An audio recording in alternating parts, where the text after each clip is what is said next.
Irmãos, boa noite.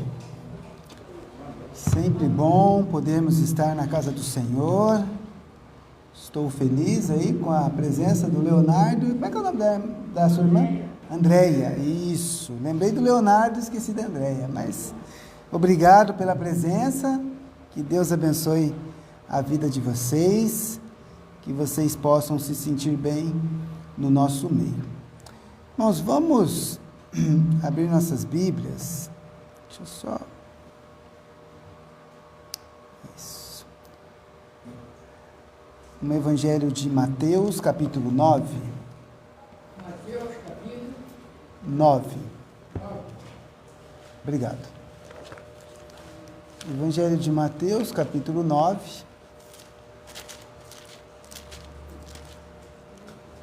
Nós vamos ler a partir do verso 35.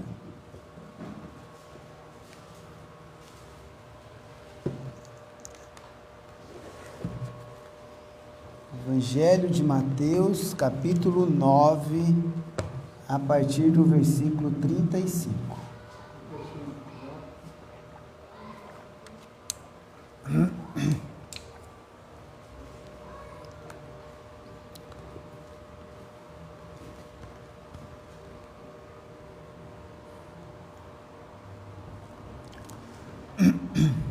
Amém?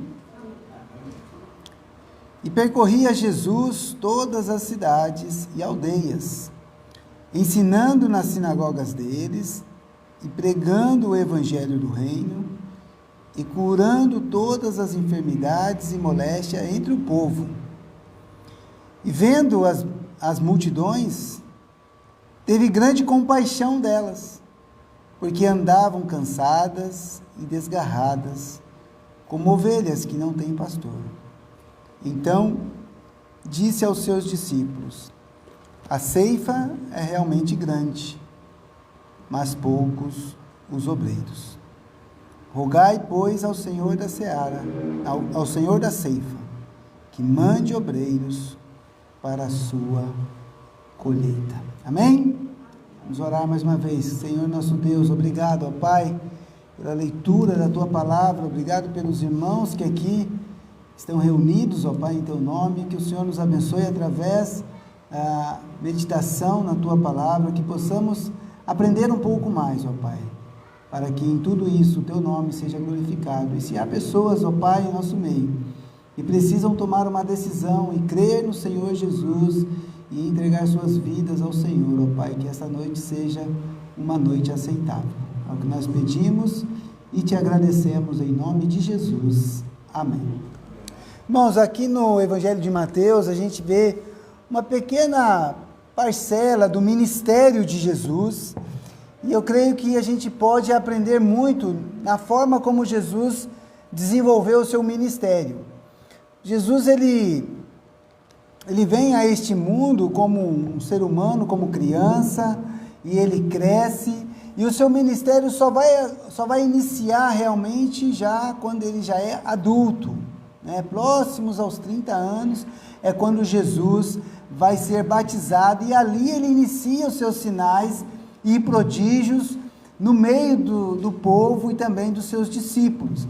E aqui Jesus, ele estava percorrendo vários lugares, né? No versículo 35 diz assim: e percorria Jesus todas as cidades e aldeias. Então, a primeira coisa que nós podemos aprender aqui é que Jesus, ele não ficava aguardando as pessoas vir até ele, mas ele foi ao encontro dessas aldeias, dessas cidades.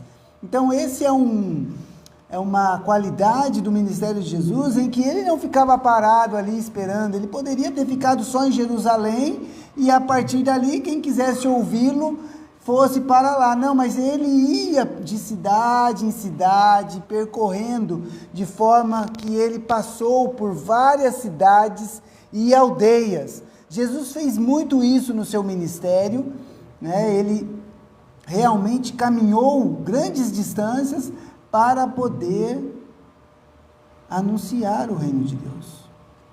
Tá? É interessante porque ele ia de cidade em cidade, ensinando nas sinagogas. Ou seja, ele procurava primeiramente locais aonde tinham pessoas que estavam querendo ouvir de Deus, né? As sinagogas é o templo do judeu, né? Nós viemos para a igreja, o judeu vai para a sinagoga, né? O muçulmano vai para a mesquita. Jesus, ele ia para este local e ali o que ele fazia? Ele ensinava. Então, primeira característica que nós podemos destacar, Jesus ia atrás das pessoas. Segunda característica, ele ensinava. Irmãos, existe um papel fundamental da nossa igreja, né, da igreja de Cristo, que é o papel de ensinar. Tá? Então, deixa marcado aqui o Evangelho de Mateus, e vamos lá para o Evangelho de Mateus, capítulo 28. Evangelho de Mateus mesmo, Mateus, só que agora o capítulo 28, o último capítulo aí de Mateus.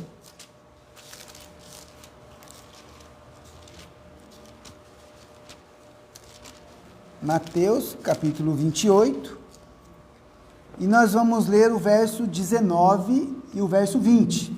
São os dois últimos versículos aí do Evangelho de Mateus, e aqui você tem registrado a grande comissão, chamada assim, né? A grande comissão, a grande obra que Jesus deixou para os seus discípulos.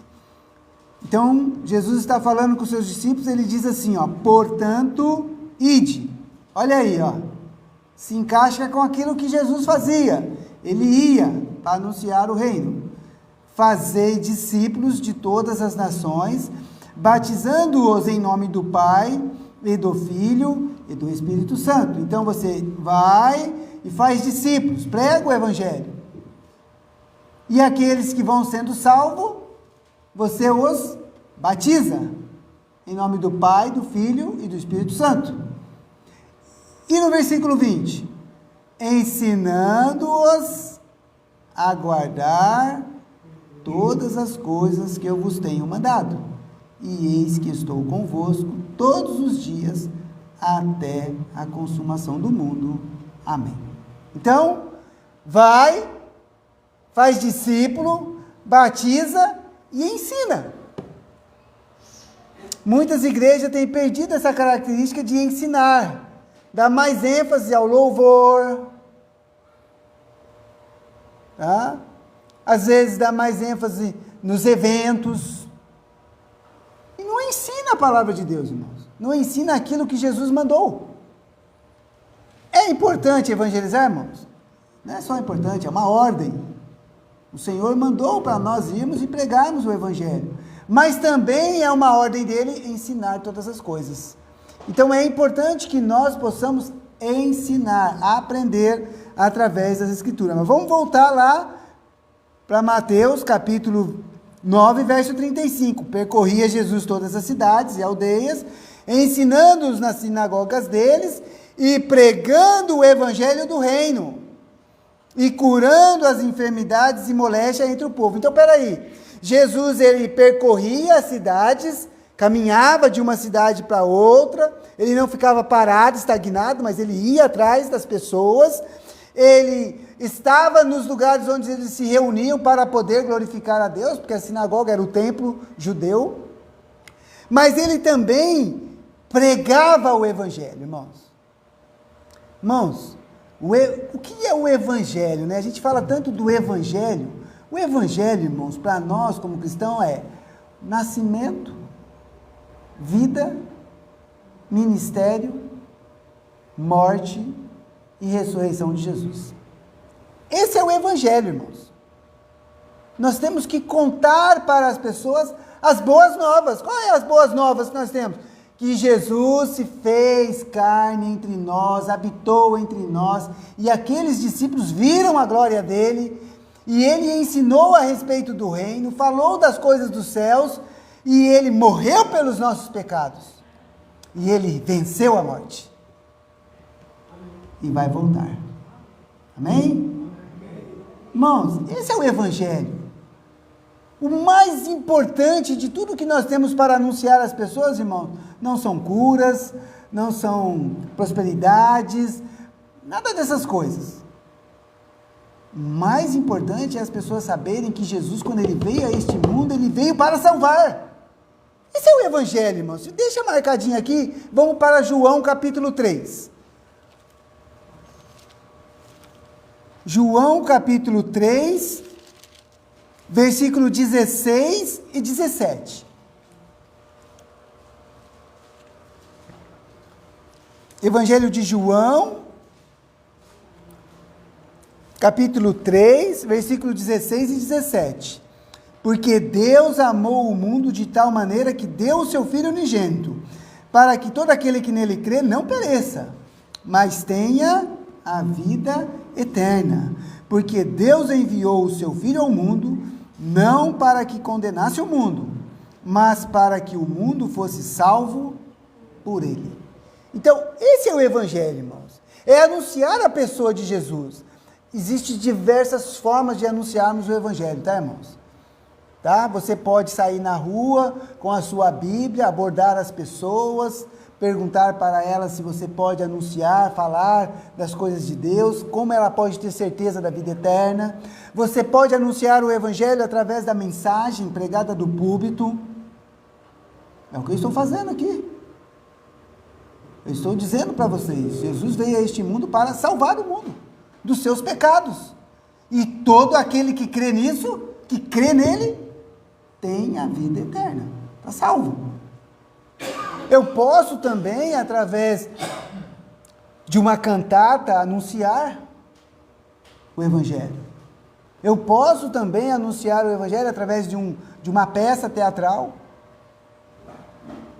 Eu posso anunciar o Evangelho, irmãos, através do meu testemunho, como cristão. Ser uma pessoa diferente. Nós devemos ser diferentes dos demais, que não temem ao Senhor, que não conhecem a Deus. Então veja, Jesus veio a este mundo para salvar. E o que ele está fazendo aqui? Vamos voltar lá. Ele percorria e ia pregando o Evangelho do reino. Irmãos, que reino é este? O reino de Deus, o reino dos céus, tá? O reino de Deus e o reino dos céus, irmãos, eles são sinônimos, tá?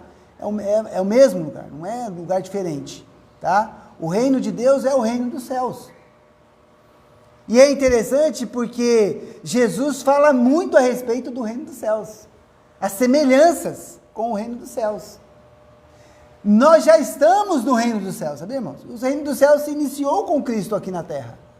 Ele veio anunciar o reino. A Bíblia diz que nós somos embaixadores por Cristo. Vamos lá, deixa marcadinho aqui, vamos para 2 Coríntios, segunda carta aos Coríntios, capítulo 5, verso 20.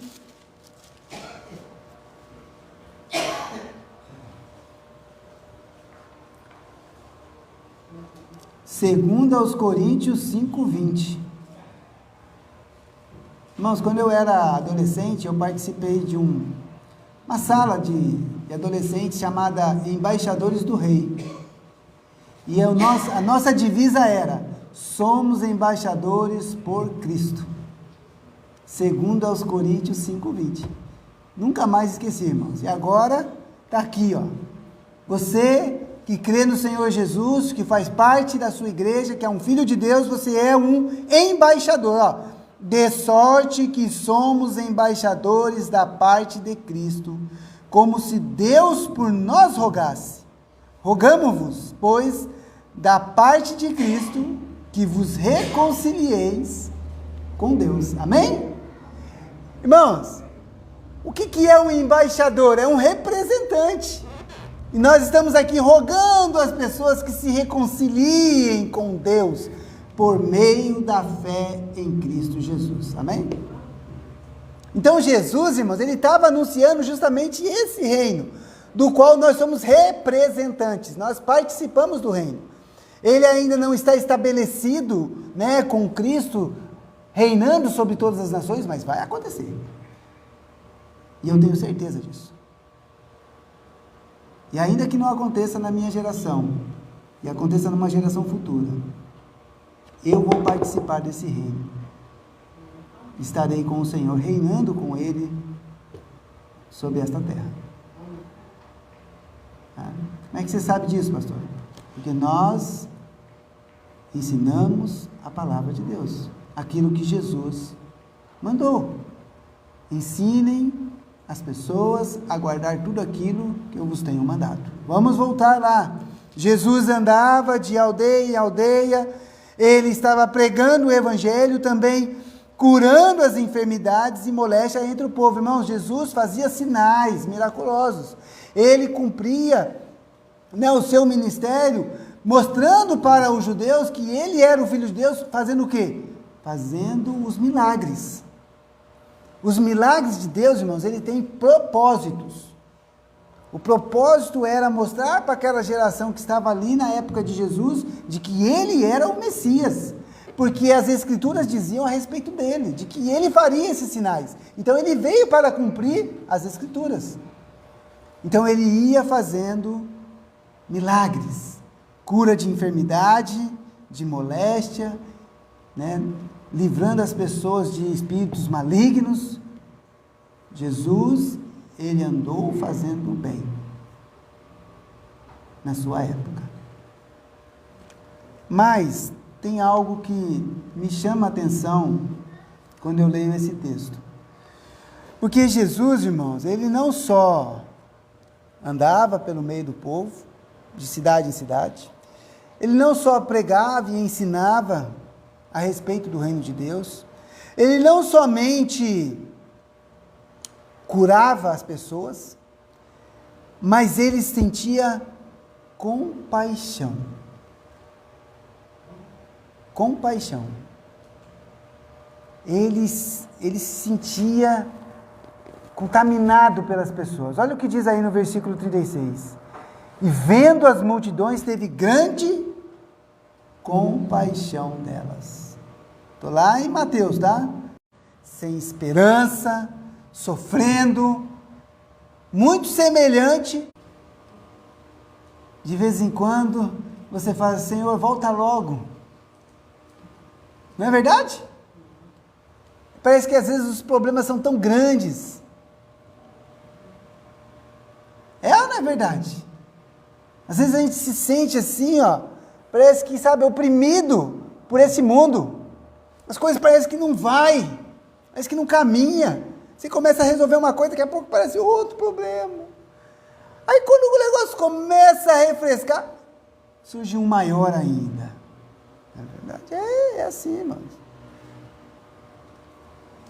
Mas Jesus, ele olha para você com compaixão. Sabe por quê? Porque Jesus se fez como um de nós. Ele conhece as nossas lutas. Ele conhece as nossas tribulações. Ele também passou por sofrimento. Ele também foi perseguido, irmãos. Jesus, ele disse assim, no mundo tereis aflições, mas tende bom ânimo, porque eu venci o mundo. Jesus olhava para aqueles povos, irmão, e ele sentia compaixão, porque ele sabia o que aquele povo estava passando, porque ele era um homem, irmãos. Jesus, irmãos, ele é homem e Deus. 100% homem, 100% Deus. Como é isso, pastor? É mistério. A gente não consegue compreender de forma completa, mas nós cremos. Porque a palavra, sim, nos revela. Amém?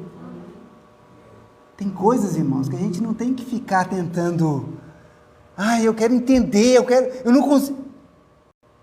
Tenha fé, meu querido. Creia. Creia no Senhor, descanse nele. A Bíblia diz que Jesus sofreu como nós. Ele também sentiu medo, ele também chorou, ele também sentiu fome. Ele também teve aflição. E ele também foi perseguido como nós somos perseguidos. Ele também passou por problemas, como nós também passamos por problemas. Mas ele diz para nós, tende bom ânimo. Então, existe algo que a gente tem que aprender com Jesus aqui, irmãos. Olhar os perdidos com compaixão. porque eles estão cegados na sua visão espiritual das coisas. E então, no versículo 37, Jesus diz assim para os seus discípulos: então disse aos seus discípulos: a ceifa é realmente grande, mas poucos os obreiros. Irmãos, vamos aprender duas coisas aqui que são importantes. A ceifa, irmãos, é a quantidade de pessoas que estão perdidas sem Deus nesse mundo. Essa é a ceifa. Para onde você olha, tem pessoa que não conhece Deus, irmãos. Apesar de algumas dizerem que conhecem, ainda não estão convictas de que elas são salvas, de que elas têm convicção de salvação, de que elas são filhos de Deus. Elas não agem como tal, não conhecem a Deus. Pelas suas atitudes, pelos seus frutos, pela sua forma de lidar, pelas suas palavras, pelo seu agir no dia a dia, você percebe que não tem conhecimento de Deus. Porque o verdadeiro cristão, irmãos, ele conhece a Deus e conhece a vontade do Senhor. E ele procura sempre cumprir os mandamentos de Deus. O que está escrito aqui na frente, aqui, ó? Lê para mim aí, alguém.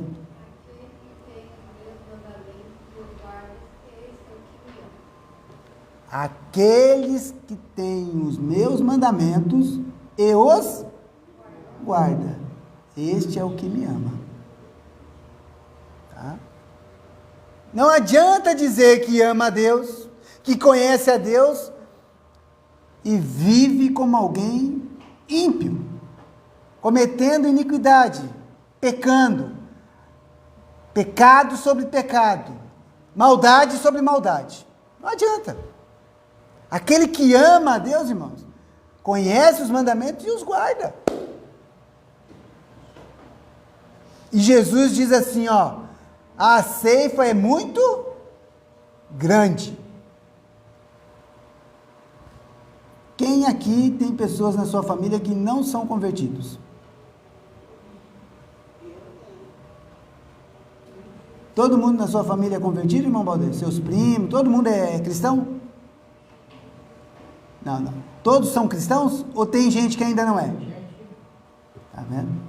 Todos nós aqui, irmãos, temos pessoas nas nossas famílias, de primeiro e segundo grau, que não são convertidas, que não conhecem a Deus. Algumas têm até religiões que a gente fala assim, nossa, mas tem nada a ver essa religião. É assim, irmãos. Alguém aqui trabalha com alguém que é ímpio, que não é cristão? Alguém tem algum vizinho aqui que não é cristão? Irmãos, são muito mais os que não são cristãos do que os que são cristãos, irmãos. Porque se nós fôssemos a maioria, pensa bem, como é que estaria bom esse país, hein? Como é que não estaria boa essa cidade, né? Esse bairro aqui, já pensou a gente viver num bairro só de crente?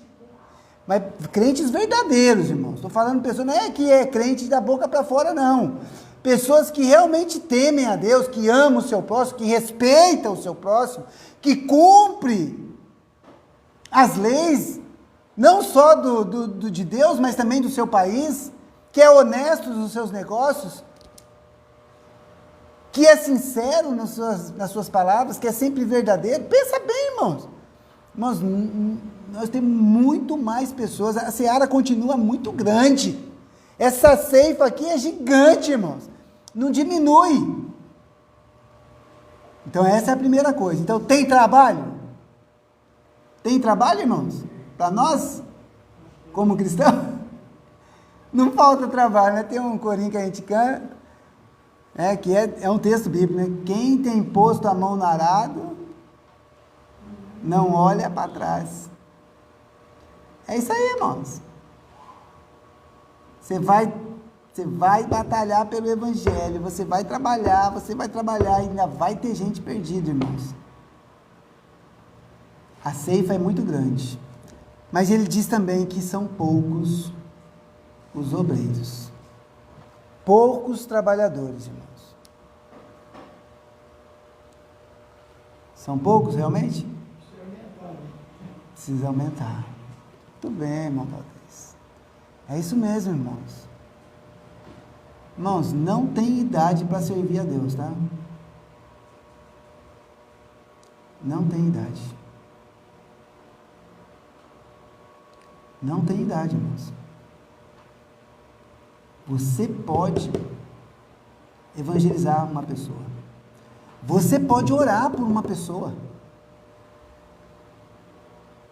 Você pode ajudar alguém que está trabalhando no campo.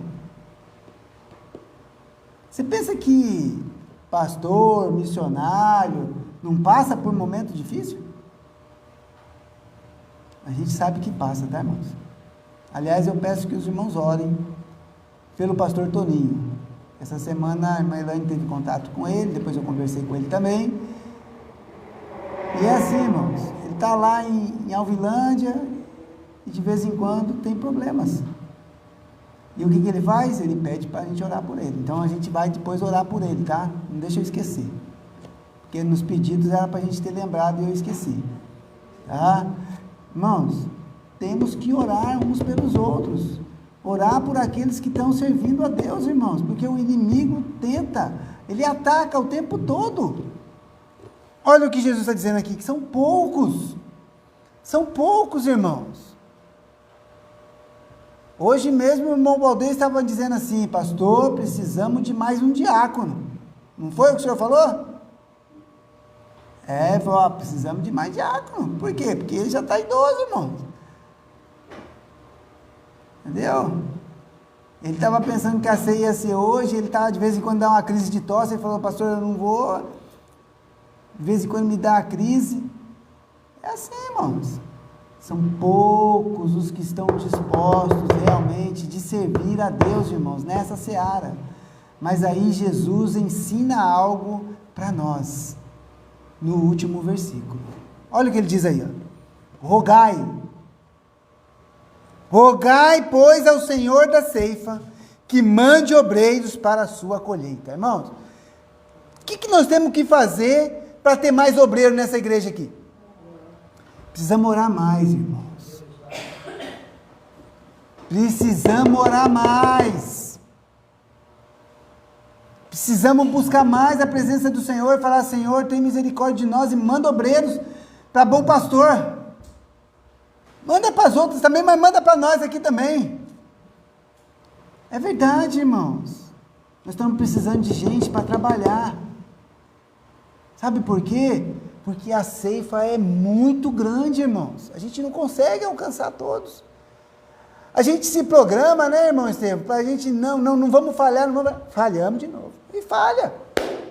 Porque somos poucos. Precisa de mais gente, irmãos. Nós precisamos de mais famílias que possam se reunir neste local aqui com o mesmo objetivo de pregar o evangelho, irmãos. Pessoas que são verdadeiramente salvas, sinceras, mandadas, enviadas por Deus. E como é que Deus vai fazer? Como é que Deus faz? Rogai ao Senhor da seara, irmãos. Nós temos que orar mais pelos obreiros, irmãos. Sabe qual é uma das grandes dificuldades dos pastores? É assim, o pastor vai cumprindo o seu ministério. Aí ele vai ficando de idade. Aí não tem outro para substituir ele. Ele não pode aposentar, irmão, sabe?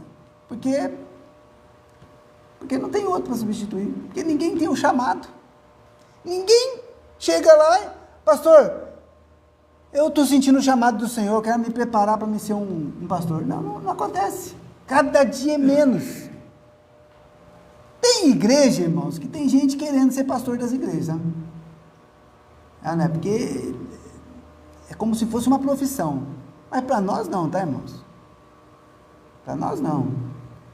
Nas nossas igrejas são poucos os obreiros. Aliás, tem igrejas sem pastores. Tá? Esta igreja tem um pastor hoje aqui, pela misericórdia do Senhor. Porque quando eu cheguei aqui no Rio de Janeiro, essa igreja já não tinha mais pastor. O pastor estava doente. Acamado já fazia muito tempo. Né? Ele teve Alzheimer, esqueceu tudo. Estava lá, deitadinho na cama só. Estava vivo, mas era assim, irmãos. E aqui não é uma exceção não, irmãos. Tem muitas igrejas aí que não tem pastores. Não, pastor, mas eu não posso ser pastor por algum motivo, eu não sinto chamado. Mas você pode ser obreiro, tá, irmãos? Porque a obra do Senhor precisa de homens e mulheres tementes a Deus, que amam ao Senhor e que dão a sua vida pela igreja do Senhor, por este reino dos céus.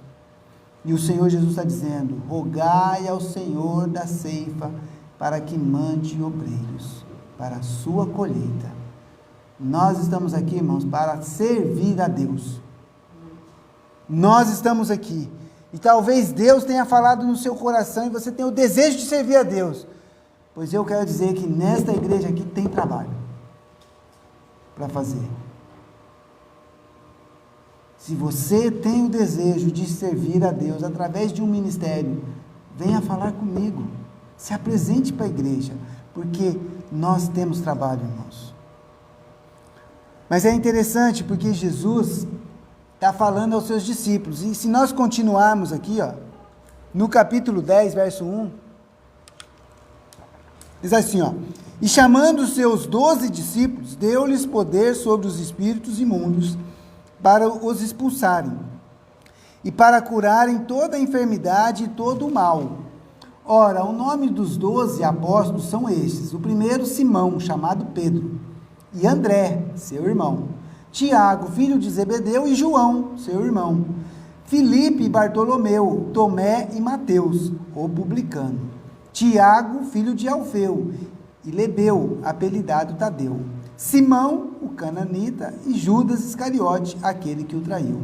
Jesus enviou estes 12 e lhes ordenou, dizendo: não ireis pelo caminho dos gentios, nem entrareis em cidades de samaritanos, mas ide antes as ovelhas perdidas da casa de Israel. E indo, pregai dizendo: é chegado o reino dos céus.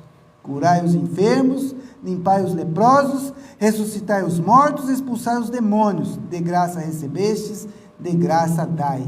Não possuais ouro nem prata, nem cobre em vossos cintos, nem alforjes para o caminho, nem duas túnicas, nem sandálias, nem cajado, porque digno é o obreiro do seu alimento. E em qualquer cidade ou aldeia em que entrardes, procurai saber quem nela seja digno, e hospedai-vos até aí, até que vos retireis. E quando entrardes em alguma casa, saudai-a. E se for a casa digna, e se a casa for digna, desça sobre ela a vossa paz. Mas se não for digna, torne para vós a vossa paz. E se ninguém vos receber, nem escutar as vossas palavras, saindo daquela casa ou cidade, sacudi o pó dos vossos pés. Até aqui. Então Jesus, ele fala com os seus discípulos, ele chama os 12 e os envia de 2 em 2. E dá poder para esses homens. Os apóstolos, irmãos, eles tinham esses poderes, porque Jesus impôs sobre eles. Tá? Pastor, mas se eu orar aí, eu posso também curar alguém, irmãos? Ore, porque a oração de um justo pode muito em seus efeitos. É isso que eu aprendo. Não queira ser um milagreiro, não. Não queira. Tem gente que quer ter poder, irmão. Não, irmãos. Nós somos testemunhas do Senhor Jesus. Temos que ir e anunciar a salvação por meio da fé em Cristo Jesus. E se Deus quiser curar o enfermo, Ele vai curar, amém? Porque Ele tem todo o poder. Ele é o Senhor. Ide. Não fique querendo grandes coisas nessa vida, irmãos. Nós precisamos de pouco para viver. Nós não precisamos de muito. Não se prenda nas coisas, irmãos. Não se prenda no emprego, na família, na casa, na redondeza. Não se prenda. Se Deus colocou no seu coração o desejo de você servir a Ele, se coloque diante dEle e fala: Senhor, eis-me aqui, envia-me a mim. Pronto. Deixa que o Senhor vai abrir as portas. Eu posso dizer isso com tranquilidade, irmãos, porque assim eu fiz quando senti o chamado de Deus para vir para essa cidade. E nunca me faltou nada aqui, porque o Senhor cuida de nós. Tá? Então, Jesus, ele mostra que aquele que também está se colocando para servir a Deus, irmãos, ele não se prende com essas coisas daqui. E o apóstolo Paulo vai dizer a Timóteo que aquele que quer servir não fica se prendendo nas coisas. Não, ele está sempre pronto. Então, que nós possamos rogar ao Senhor da seara para que Ele envie obreiros para a sua seara. Lembre-se, vai atrás das pessoas, porque Jesus ia de cidade em cidade, ensinando e pregando o Evangelho do Reino. Ensine. Tenha compaixão das pessoas. Porque se você também não demonstra amor por essas pessoas, como pode então anunciar o Evangelho de Deus? Não, tem que ter amor pelos perdidos, irmãos.